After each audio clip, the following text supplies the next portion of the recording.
یہ اللہ کے ساتھ تمہاری نمک حرامی ہے۔ اللہ کے بندو، مالک نے خالص اپنی بندگی کے امتحان میں تم کو ڈالا ہے، زندگی دی، عقل و خرد سے نوازا، اپنی کتاب اتاری، اپنے انبیاء اور آخری نبی صلی اللہ علیہ وسلم کے ذریعے سے بتا دیا کہ یہ سارا کچھ امتحان ہے آخرت کی زندگی کے لیے، کہ یا تو ہمیشہ کی عیش کی زندگی گزارو گے یا ہمیشہ آگ کے اندر جلتے رہو گے۔ تو 10 20 50 سال کی یہ زندگی ہے، اس میں تمہیں اللہ نے ایک ہی امتحان اور آزمائش میں ڈالا ہے کہ اس کی زمین پر چلتے ہو، اس کی ہواؤں میں سانس لیتے ہو، اس کے پانی سے پیاس بجھاتے ہو، اس کے پیدا کیے ہوئے رزق سے اپنا پیٹ بھرتے ہو۔ اس نے تم کو اولاد دی ہے اور خاندان میں کنبہ عطا فرمایا، آپس میں محبت پیدا کی تاکہ زندگی کا یہ دور جو مختصر ہے یہ اچھی طرح سے گزار لو۔ فرمایا یہ سب کچھ دینے کے بعد اس نے اللہ کے بندو تم سے ایک ہی بات مانگی ہے کہ فدعوہ مخلصین لہ الدین، کہ اسی کو اپنا آقا اور مالک سمجھو جب کوئی ضرورت پیش آ جائے، کوئی مشکل درپیش ہو، کوئی خواہش، کوئی آرزو، کوئی تمنا کروٹ لے، تو فرمایا اس کے لیے اپنے ایک ہی مالک کو آواز دو اور پکارو کہ اس کا خزانہ بھرا ہوا ہے، وہ دل کی بات سے واقف ہے، ہر جگہ سے ہر پکارنے والے کی بات سن کر اس پر فیصلہ کرتا ہے۔ تو یہ اللہ کا ایک مطالبہ مالک کی ایک بات ہے کہ لوگوں تم کو اس دنیا میں خالص اپنی بندگی کے لیے میں نے بھیجا ہے، اور اسی بندگی اور ایمان کے اوپر پھر فیصلہ کروں گا، یا تو آپ تمہارا مسکن ہوگی اور یہ بہاروں پر بہاریں ہیں جن کی براتیں کبھی ختم نہ ہوں۔ تو اس لیے اللہ کے بندو ہر مسئلے میں اپنے مالک کو اپنا اکیلا مالک مان کر اس کے سامنے جھکو، اس کے سامنے فریاد کرو، گود پھیلاؤ، دعائیں کرو، اس کی بڑائی کا اعلان کرو۔ یہ ایک مسئلہ ہے جو اللہ تعالیٰ نے پورے قرآن میں سورہ فاتحہ الحمدللہ سے لے کر الناس تک ایک ہی مسئلہ بیان فرمایا ہے۔ باقی جو قرآن کے اندر ہے وہ اسی مسئلے کی تفسیر ہے، جس کو آج امت مسلمہ ایسے بھلا چکی ہے گویا کبھی اس نے یہ بات سنی ہی نہیں تھی۔ ابھی ایک مہینہ گزرا ہے جو 12 وفات کا مہینہ کہلاتا تھا، اس مہینے کی 12 تاریخ کو جو اس امت نے کیا ہے اور برابر کرتی آئی ہے مدتوں سے،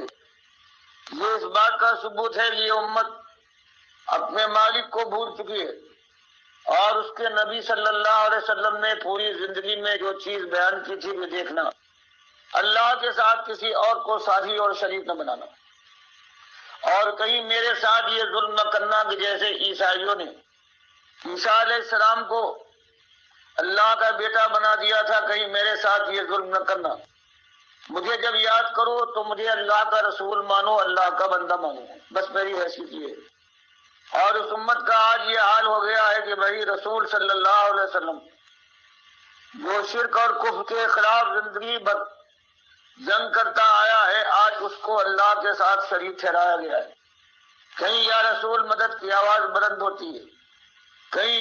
یا اللہ اور یا محمد لکھا جاتا ہے مسجدوں میں، دکانوں میں، مکانوں کے اندر۔ کہیں حال یہ ہے کہ اللہ کی نظر و نیاز کے بجائے یہ حلوہ پکتا ہے، اور یہ نظر و نیاز ہوتی ہے محمد صلی اللہ علیہ وسلم کی، اور نظر و نیاز یہ عبادت ہے اللہ کے لیے جائز اور سزاوار۔ اللہ کے علاوہ کسی اور کے لیے ہو تو کفر و شرک۔ 4 جگہ قرآن نے بیان کیا ہے کہ اس نظر کا کھانا جو ہے غیر اللہ کی، یہ سارے حرام اور نجس کھانوں سے زیادہ نجس اور حرام ہے، چاہے دیکھنے میں وہ ایسا نظر آئے کہ یہ روغن سے تر ہے، زبان پر رکھنے والے یہ سمجھے کہ لذت سے بھرا ہوا ہے، لیکن مالک نے قرآن کے اندر غیر اللہ کی نظر و نیاز کو 4 جگہ بیان فرمایا کہ یہ سور کے گوشت سے زیادہ حرام اور نجس اور شرک ہے۔ تو آپ نے دیکھا کہ اپنے نبی کے ساتھ اس امت نے کیا کچھ کیا ہے، اور ان کا بڑا سے بڑا ہے، وہ کبھی تقریر کرتا ہے اور اس کے بعد پھر اس کی زبان سے آخر میں نکلتا ہے یہ سب تمہارا کرم ہے آقا، کہ بات اب تک بنی ہوئی ہے، اور مراد آقا سے اللہ کے نبی صلی اللہ علیہ وسلم کو لیتا ہے، اللہ کو نہیں۔ آج کا یہ جو اللہ کا دشمن ہے چاہے کلمہ پڑھتا ہو، ہاں اللہ سے مراد لی جائے کہ ہاں آقا مالک ہے، اس کا کرم ہے، یہ بات الگ۔ لیکن آج اس امت کا عقیدہ یہ بن گیا ہے کہ یہ اللہ کے نبی صلی اللہ علیہ وسلم ہے، جن کی کرم فرمائی ہے، جن کی رحمت ہے، جو حاضر و ناظر ہے، عالم الغیب ہے، مختار کن ہے۔ اب اللہ نے ان کو اختیار دے دیا ہے، مالک الگ ہو گیا ہے کہ جس کو چاہو تم دو اور جس کو چاہے محروم کرو۔ تو اس طرح سے اللہ کے ساتھ یہ جو ظلم ہو رہا ہے اس کو شرک کہتے ہیں، اور شرک کے بعد اگر کوئی توبہ نہ کرے تو مالک قرآن میں فرماتا ہے یہ 18 انبیاء ہیں۔ سورہ الانعام میں نوح علیہ السلام سے لے کر سارے انبیاء کا ذکر، موسیٰ اور عیسیٰ علیہ السلام، حضرت ابراہیم علیہ السلام، سب کا نام بنام اللہ نے ذکر کرنے کے بعد پھر فرمایا کہ لوگوں سمجھانے کے لیے وَلَوْ أَشْرَكُوا، بفرض محال انبیاء شرک نہیں کرتے، لو اشرکو، اگر کہیں یہ شرک کر بیٹھتے ایک اور توبہ نہ کرتے، لَحَبِطَ عَنْهُمْ مَا كَانُوا يَعْمَلُونَ، تو زندگی بھر کا جو ان کا کام اور جو عمل تھا وہ سب برباد کر ڈالتا۔ کئی مالک اپنے نبی صلی اللہ علیہ وسلم سے خطاب کرتا ہے، فرماتا ہے وَلَقَدْ أُوحِيَ إِلَيْكَ وَإِلَى الَّذِينَ مِن قَبْلِكَ، کہ وہی ہماری طرف سے پہلے جتنے رسول گزرے ہیں ان تک آئی ہے، اور آپ کو اسی وحی سے نوازا جا رہا ہے۔ اور وہ بات یہ ہے لَئِنْ أَشْرَكْتَ لَيَحْبَطَنَّ عَمَلُكَ وَلَتَكُونَنَّ مِنَ الْخَاسِرِينَ۔ بفرض محال ہمارے آخری نبی ہے محبوب ترین، اگر بفرض محال آپ بھی ایک شرک کر بیٹھے تو سارے اعمال آپ کے برباد ہو جائیں گے، مالک کے دربار میں دیوالی ہو کر پہنچیں گے۔ اسی بات کو بخاری مسلم کی نبی صلی اللہ علیہ وسلم فرماتے ہیں کہ من مات یشرک باللہ شیئا دخل النار، کہ جو اللہ کے ساتھ ایک شرک کر کے مر جائے، چاہے جتنے بڑے اس کے اعمال ہوں وہ آگ میں جائے۔ ومن مات لا یشرک باللہ شیئا دخل الجنہ، گناہ گار سے گناہ گار ہو، اگر اس نے شرک کرنے کی بجائے ایمان پر اس کی موت آئی ہو، یہاں تک کہ زمین کا چپا چپا اس نے برائی سے گناہ سے مر دیا ہو۔ حدیث قدسی میں مالک فرماتا ہے لقیتہ بمثلھا مغفرہ، اگر ایمان کے ساتھ آیا ہے گناہ گار، ایسا گناہ گار کہ ساری زمین اس نے بھر دی، گناہ سے سیاہ کر ڈالی، لیکن مشرک بن کر نہیں آیا ہے، ایمان کے اوپر خاتمہ ہوا ہے، صحت کمزور اور شیطان کے غلبے سے وہ زندگی بھر گناہ کرتا ہے۔ فرمایا ایک دن ایسا آ کے رہے گا کہ میں اس گناہ گار کے ساتھ یہ معاملہ کروں گا کہ اتنی رحمت سے اس سے ملوں گا کہ جتنی اس کی خطائیں ہیں ان کو میری رحمت ڈھانپ لے گی، اور آخر کار یہ گناہ گار جنت میں پہنچا دیا جائے گا۔ بخاری مسلم کی حدیث ہے کہ مومنوں کا ایسے ہی ایک گناہ گار جو سب سے زیادہ گناہ گار ہوگا جہنم کی آگ میں جلتا رہے گا یہاں تک کہ اللہ تعالیٰ کی مشیت کا وقت آ جائے گا، اور یہ آخری شخص ہے، باقی سارے مومن نکال لیے گئے ہیں گناہ گاروں، جن کو اللہ نے سزا دینا مناسب سمجھی۔ یہ آخری جب نکالا جائے گا کوئلے کی طرح سے جلا ہوا، تو پروردگار عالم اس کو نہر حیات میں ڈالے گا، اور اس کی کالب، اس کی جلن، سوزش سب دور ہو جائے گی، حسن و جمال واپس آ جائے گا، فرحت ہی فرحت ہو۔ تو مالک اس سے کہے گا میرے بندے اب مانگ جو تو چاہتا ہے، تیرے دل میں جو خواہش ہو، وہ کہے گا مالک وہ جلن مجھے یاد ہے، اور اب تو حسن و جمال ہے اور دل اور جگر میں ٹھنڈک ہے، اب مجھے کچھ نہ چاہیے، بس یہی کافی ہے میرے لیے۔ یہ اللہ تعالیٰ اسے مجبور کرے گا، اللہ کے نبی سے ہم فرماتے ہیں یہاں تک کہ جو اس کے سمجھ میں آئے گا مانگتے مانگتے جب تھک جائے گا کہ مالک اب مجھے کچھ یاد نہیں آتا، تو اللہ تعالیٰ اسے کچھ باتیں اور بتائے گا کہ یہ بھی مانگ میرے بندے، تو نے یہ تو مانگا نہیں، اور جب سب اللہ اسے بتا چکے گا پھر کہے گا کہ تو نے مانگا میرے بندے، وہ میں نے تجھ کو سب کچھ عطا کیا، اور جو تو بھول گیا تھا اور نہیں مانگ پایا تھا میں نے بتایا، تو نے پھر مانگا تو میں نے وہ بھی تجھے دیا، اور ابو سعید خدری رضی اللہ تعالیٰ عنہ جس بخاری مسلم کی حدیث کے راوی ہیں، وہ کہتے ہیں اللہ کے نبی صاحب نے فرمایا، اور پھر اللہ کہے گا کہ تو نے مانگا اور میں نے بتایا یہ بھی دیا، اور اس سب کا 10 گنا اور دیا۔ تو یہ ایمان کی یہ برکت ہے جس کو آج لوگ پیراہن سمجھتے ہیں، لباس کی طرح سے جس طرح چاہیں پہنے اور جب چاہے اتار پھینکیں۔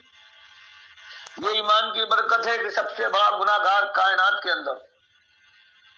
اس ایمان کی برکت سے جلے گا تو، لیکن برکت کا عالم یہ ہے کہ آخر کار وہ جنت میں پہنچا دیا جائے گا، اور جو کہے گا اللہ اس کو دے کرے گا۔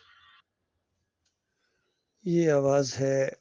ڈاکٹر مسعود الدین عثمانی رحمۃ اللہ علیہ کی۔ اس سے پہلے بھی میں یہ بیان اپلوڈ کر چکا ہوں، لیکن یقین کریں بار بار سننے کو اور بار بار اس کو شیئر کرنے کو دل کرتا ہے، تاکہ انسانیت تک یہ اللہ کا پیغام پہنچے اور یہ جہنم کی آگ سے بچ جائیں، کیونکہ جہنم منہ کھولے انتظار کر رہی ہے شرک کرنے والوں کا۔ تو لہذا شرک کو کھول کھول کے بیان کرو اللہ کے بندو۔ یہ دعوت اٹھی ہے 20ویں صدی کے آخر میں ڈاکٹر مسعود الدین عثمانی رحمۃ اللہ علیہ کے ذریعے۔ اس کفر و شرک کے اندھیرے کے اندر یہ ایک شمع روشن ہے، یقین کرو۔ باقی سب کو میں نے سنا، یقین کیجئے کہیں نہ کہیں ہر ایک کا شرک کے ساتھ ملاپ ہے، چاہے ڈاکٹر اسرار ہو، مودودی صاحب ہو، علی انجینئر ہو، تقی عثمانی ہو، رفیع عثمانی ہو، جو شرک پر مر گئے ہیں۔ اس سے پہلے ان کے جتنے بڑے بڑے علماء گزرے ہیں، محمود الحسن ہوں، شبیر احمد عثمانی، بتاؤ اتنے بڑے علماء کا یہ کام تھا کہ اس طرح تفسیر کرتے سورہ فاتحہ کی۔ کہتے ہیں کہ اللہ کے بندوں کو، مقبول بندوں کو خالص واسطہ رحمت الہی سمجھ کر اگر پکارا جائے تو یہ بھی اللہ ہی کو پکارنا ہے، تفسیر شبیر احمد عثمانی کے اندر۔ بتاؤ اللہ کے بندوں، اس سے بڑا کوئی ظلم، اس سے بڑی کوئی زیادتی انسانیت کے ساتھ ہو سکتی ہے؟ تو یہ معاملہ اللہ کے بندوں کوئی بھی نہیں بچا ہے اس سے، بریلوی ہوں، دیوبندی ہوں، اہل حدیث ہوں، اعلیٰ حضرت ہوں یا ابو الاعلیٰ ہوں۔ اور آخر میں آ کے جو توحید کی دعوت اٹھی تھی، یہ ایک اندھیرے میں ایک شمع روشن ہوئی تھی۔ اس کے بھی جو امیر بنائے گئے محمد حنیف 2017 میں آ کے، اس نے بھی شرک کا انجیکشن دیا، اسی گندگی کے اندر یہ بھی گئے ہیں جس میں یہ پہلے برباد ہوئی امت۔ تو ڈاکٹر صاحب رحمۃ اللہ علیہ کی یہ دعوت بڑی زبردست دعوت ہے، اللہ کے بندو اس پر غور کرو، ڈاکٹر صاحب کا لٹریچر پڑھو، کیسٹیں سنو۔ اب تو نیٹ کے اوپر، یوٹیوب کے اوپر، ہر جگہ، فیس بک کے اوپر ڈاکٹر صاحب کی کیسٹیں اپلوڈ ہو گئی ہیں۔ صرف ڈاکٹر مسعود الدین عثمانی لکھیں رحمۃ اللہ علیہ تو ان کے بیان آپ کے سامنے آنا شروع ہو جائیں گے۔ اگر صحیح معنوں میں قرآن کی اصلی تفسیر اور ایمان خالص جاننا چاہتے ہو، اور شرک کا رد اور طاغوت کی نشاندہی کرنا چاہتے ہو، سمجھنا چاہتے ہو طاغوت بنتا کیسے ہے، طاغوت ہوتا کون ہے،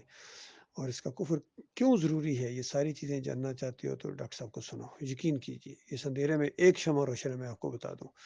بہرحال ڈاکٹر صاحب کے ساتھی ابھی بھی موجود ہیں، دین کا کام انشاءاللہ کر رہے ہیں، ایمان کی شمع کو ہم بجھنے نہ دیں گے۔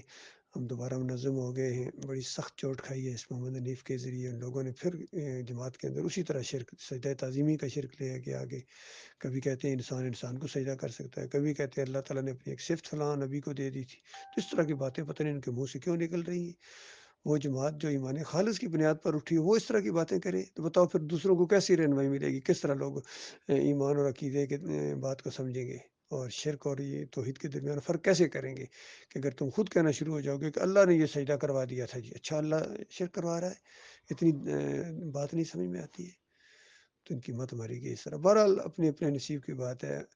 ہمیں تو اپنی فکر کرنی ہے کہ ہم ایمان خالص کی اس بات کو سمجھ گئے ہیں اور شرک کو ہم پہچان گئے ہیں۔ اللہ تعالیٰ سے دعا ہے مالک ہمارے قدموں کو پیچھے نہ ہٹنے دینا، مالک ہماری حفاظت فرما، مخلص و باصلاحیت لوگ ہمارے ساتھی بنے، جن کے دلوں کے اندر اللہ کی عزت ہے، اللہ کا وقار ہے، وہ ہمارے قریب آؤ، اور جن کے دلوں کے اندر طاغوتوں کی محبت ہے اور دنیا کی اتنی زیادہ لالچ ہے، وہ دور ہی رہیں تو بہتر ہے، وہ اندر آ کے گاندھی پھیلائیں گے، انہوں نے کیا کرنا دین کا کام۔ تو مجاہدین کے لیے ایک موقع ہے اللہ کے بندو، یہ صحیح معنوں میں جہاد ہے، اور جہاد کبیر ہے، پہلے دعوت دی جاتی ہے، یہ نبی علیہ السلام کا طریقہ ہے، صحابہ کرام کا یہ طریقہ ہے۔ یہ نہیں کہ تبلیغی جماعت والوں کی طرف بسترے اٹھا کے بھاگے جا رہے، کوئی ہوش ہی کو نہیں کس چیز کی تبلیغ ہے۔ زکریا صاحب کی فضائل اعمال پڑھیں، کتنی شرکیہ واقعات ہیں، کتنی ایسی روایتیں جس میں شرک اور کفر اور جھوٹے قصے اس کے اندر ایمان برباد کر دیا. اور اگر ان بھائیوں کو بتایا جائے دیکھو یہ ہے، تو آگے سے اس طرح یعنی آنکھیں بند کر لیتے ہیں اور ناراض ہوتے ہیں کہ بس اچھا آپ تبلیغ کو روک رہے ہیں. وہ ہم تبلیغ کو نہیں روک رہے، ہم تو تبلیغ کہتے ہیں جتنی اب تبلیغ کر رہے ہو نا اس کو 1 کروڑ گنا زیادہ کرنا شروع کر دو، ہمیں خوشی ہوگی، بہت زیادہ خوشی ہوگی. لیکن توحید کی تبلیغ کرو، ایمان کی تبلیغ کرو، شرک کا رد کرو. تم تو وہاں بھی شرک پہنچا کے آتے ہو جہاں شرک نہیں ہوتا ہے. تو اس طرح برباد کر رہے ہو اپنے ایمان کو. یہ ایسا ایک گروپ ہے جو بات سننے کے لیے تیار نہیں ہے تبلیغی جماعت والوں کا. یا تبلیغی جماعت سے ایک اور شاخ جو نکلی ہے محمد حنیف کی، خود اس نے کہا تھا تبلیغی جماعت والوں کی طرح اندروں اندر یہ ایجنٹ تھا، یقین کیجیے تبلیغی جماعت والوں کا. اس کا رنگ سامنے آیا ہے اور بالکل اس نے تبلیغی جماعت بنا دی. اس توحید والوں کو، مجاہدوں کو مجاور بنا دیا اس نے. بہرحال جہاں جہاں تک یہ میری آواز پہنچے، اللہ کے بندو غور کرو، رک جاؤ، واپس لوٹو ایمان خالص کی طرف. اسی میں تمہاری خیر اور پوری انسانیت کی خیر اسی کے اندر ہے.